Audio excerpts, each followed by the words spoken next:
guys, welcome back to our channel Multicolor Multi-Talent. Please support and subscribe. ఈ వీడియోలో మీకు మంగళగిరి పట్టు సారీకి మనం వేసిన పిచ్ వై పెయింటింగ్ బార్డర్ ఫుల్ బార్డర్ అయితే వేసాము. అదైతే డీటెయిల్గా ఎక్స్ప్లెయిన్ చేస్తాను, లాస్ట్ వరకు స్కిప్ చేయకుండా చూడండి. ఈ క్లయింట్ రిక్వైర్మెంట్ ప్రకారం మనకైతే ఒక ఫోటో అనేది సెండ్ చేశారు. దాని ప్రకారం మన డిజైన్ అనేది పేపర్ మీద ఫస్ట్ డిజైన్ చేసుకుని తర్వాత ట్రేసింగ్ ప్రాసెస్ మొత్తం ఒక లాంగ్ వీడియోలో మీకు వివరించి చూపించాను కదా. సో అది ఎవరికైనా తెలియకపోతే ఒకసారి మన ఛానల్ విజిట్ చేయండి. మీకు ఈ స్క్రీన్ పైన కనిపిస్తున్న ఫ్లవర్కి అయితే బేబీ పింక్ అండ్ వైట్ కలర్తో నేను షేడింగ్ అనేది చేస్తున్నాను. ఎంత బాగుంటుందో, రెడ్ పైన బేబీ పింక్ వైట్ కాంబినేషన్ చాలా బాగుంటుంది.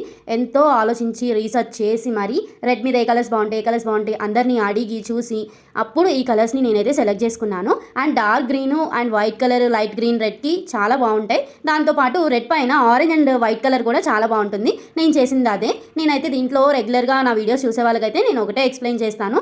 ఫస్ట్ అయితే మనం పెయింటింగ్ వేసే ముందు మనం ఏది వేసినా సరే దానికి మీడియం అనేది ఖచ్చితంగా వేసుకోవాలి. వేసుకోవట్టుగా మీడియం బదులు వైట్ కూడా యూజ్ చేస్తారు. నేనైతే ఎప్పుడు ట్రై చేయలేదు. నెక్స్ట్ టైం అది ట్రై చేసి ఫీల్ ఎలా ఉంటుందో చెప్తాను. ఖచ్చితంగా దాని మీద రివ్యూ అయితే ఇస్తాను. అండ్ నేను ఇలా మొత్తం పెయింట్ చేసేసిన తర్వాత గోల్డ్ అవుట్లైన్ మేడమే ఇది సజెస్ట్ చేశారు. యాక్చువల్గా నాకు ఈ గోల్డ్ అవుట్లైన్ పెయింట్కి ఎక్కువ యూజ్ చేస్తుంటే ఏదోలాగా అనిపిస్తుంది. అన్నీ గోల్డ్ అవుట్లైన్ అయినా పెయింట్తో సెల్ఫ్తో వేయకూడదా అని చెప్పి నేను అనుకుంటున్నాను. అంటే ఈ శారీకి గోల్డ్ ఎక్కువ వెల్వెట్ అవుతుంది కాబట్టి గోల్డ్ చాలా బాగుంది.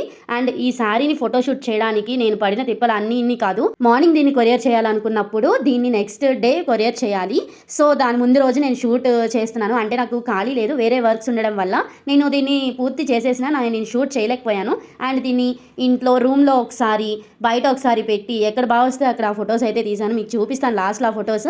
మీకు ఈ డిజైన్ ఎలా అనిపించిందో కామెంట్ చేయండి. నచ్చితే లైక్ చేయండి. ఇది ఏ పర్పస్ కింద కస్టమైజేషన్ చేయించుకున్నారో చెప్పలేదు కదా. గృహప్రవేశం కోసం ఈ థీమ్ అయితే మేడం ఎంచుకొని మనకి ఈ ఆర్డర్ అయితే ఇచ్చారు. హైదరాబాద్ నుంచి ఈ ఆర్డర్ వచ్చింది మనకి.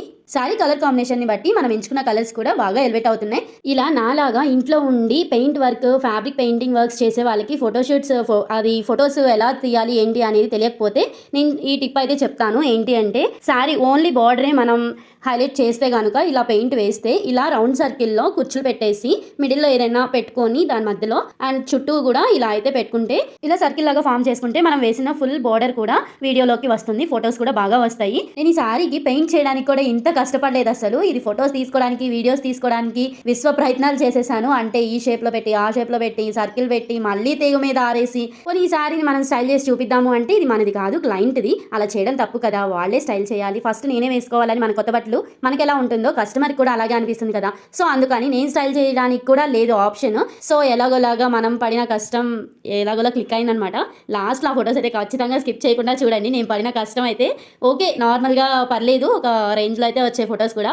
అండ్ ఈ పెయింటింగ్ మీకు ఎలా అనిపించిందో కామెంట్ చేయండి. నచ్చితే ఖచ్చితంగా వేరే వాళ్ళకి ఉపయోగపడుతుంది అంటే షేర్ చేయండి. నేను ఇందులో ఆవు డిజైన్ చేశాను కానీ పెయింట్ వేసేటప్పుడు చూపించలేదు కదా. ఇది ఆవుకి పెయింటింగ్ షేడింగ్ కానీ అలా ఏం లేదు. జస్ట్ ఫిల్లింగ్ విత్ అక్కడక్కడ జస్ట్ స్ట్రోక్స్ లాగా ఇచ్చి గోల్డ్తో హైలైట్ చేశాను. అందుకే దాన్ని అంత సింపుల్ ప్రాసెస్ కాబట్టి నేను అంతా చూపించలేదన్నమాట. కాకపోతే ఫ్లోరల్ డిజైన్సే కాకుండా శారీకి మనం ఫేస్ డీటెయిలింగ్ ఉన్న ఎలాంటి డిజైన్ అయినా సరే, చిలుకలు బర్డ్స్ ఇంకా ఆవులు లేదంటే ఇంకా ఏనుగులు లేదంటే మనుషులు ఫేసెస్ అమ్మాయి బొమ్మలు ఇలా ఏదైనా వేసుకోవచ్చు. ఫ్లోరల్ డిజైన్స్ కూడా చాలా బాగుంటాయి. కానీ ఫేస్ డీటెయిలింగ్ వచ్చేసరికి పెయింటింగ్ కొంచెం వేసేటప్పుడు కష్టమేమో కానీ అసలు స్టైల్ చేసుకున్నప్పుడు అయితే చాలా అంటే చాలా అందంగా ఉంటాం. అండ్ ఏదైనా ఫంక్షన్కి అటెండ్ అయినప్పుడు మనం ఎంత స్పెషల్ అట్రాక్షన్ అవుతామో ఫ్యాబ్రిక్ పెయింటింగ్స్లో ఫ్లోరల్ డిజైన్ అనేది చాలా ఈజీగానే అయిపోతుంది. అంత కష్టంగా అయితే ఉండదు. స్ట్రోక్సే కానీ షేడింగే కానీ ఏం చేసినా సరే ఫ్లోరల్ డిజైన్ అనేది చాలా ఈజీగానే అనిపిస్తుంది. కానీ ఫేస్ డీటెయిలింగ్ వచ్చేసరికి కొంచెం కష్టం. కానీ అది ఎంత బాగుంటుందో. మీరు కూడా ఇలాంటి కస్టమైజేషన్ చేయించుకోవాలి అనుకుంటే డైరెక్ట్గా వాట్సాప్ ఆర్ ఇన్స్టాగ్రామ్కి మెసేజ్ చేయండి. ఇంకా మరెన్నో టిప్స్ కోసం మన ఛానల్ అయితే సబ్స్క్రైబ్ చేసుకోండి. Thank you for watching.